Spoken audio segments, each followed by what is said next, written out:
Hi friends, అస్సలాముఅలైకుం. అందరూ ఎలా ఉన్నారు? బాగున్నారా? చాలా రోజులైతే గ్యాప్ వచ్చిందండి. చాలా రోజుల తర్వాత అయితే వీడియో చేస్తున్నాను. కొంచెం బిజీగా ఉండడం వల్ల వీడియో అయితే లేట్ అయింది. కాదండి, కొంచెం కాదు, చాలానే బిజీగా ఉన్నాను. ప్రజెంట్ అయితే ఇప్పుడు కొంచెం ఫ్రీగా ఉన్నానండి. ఇప్పుడైతే చికెన్ ఫ్రై అయితే చేస్తున్నాను. ఎప్పుడు చేసే విధంగా కాకుండా కొద్దిగా అయితే మార్చాను. ఇప్పుడైతే నేను ఒక్కోసారి ఒక్కోలా చేస్తానండి. మా పిల్లలకి నాకు చికెన్ అంటే చాలా ఇష్టం అండి. ఫస్ట్ అయితే చికెన్ని బాగా వాష్ చేసుకొని ఉప్పు పసుపు వేసి అయితే పెట్టేశాను. ఆ తర్వాత అందులో కొద్దిగా కరివేపాకు, అలాగే ఉల్లిపాయలు టమాటోలు అన్నీ వేసుకున్నానండి. వాటితో పాటు మిరప్పొడి, అలాగే ధనియాల పొడి, ఈ రెండు వేసుకొని బాగా అయితే మిక్స్ చేసుకున్నానండి. నేనైతే ఇందులోకి కొద్ది కూడా వాటర్ వేసుకోలేదండి. ఇందులోనే వాటర్ వస్తుంది.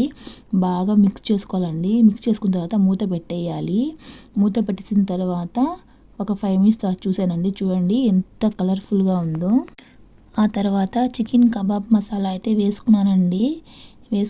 వేసేసి బాగా అయితే కలుపుకున్నానండి. స్మెల్ అయితే చాలా బాగా వస్తుందండి.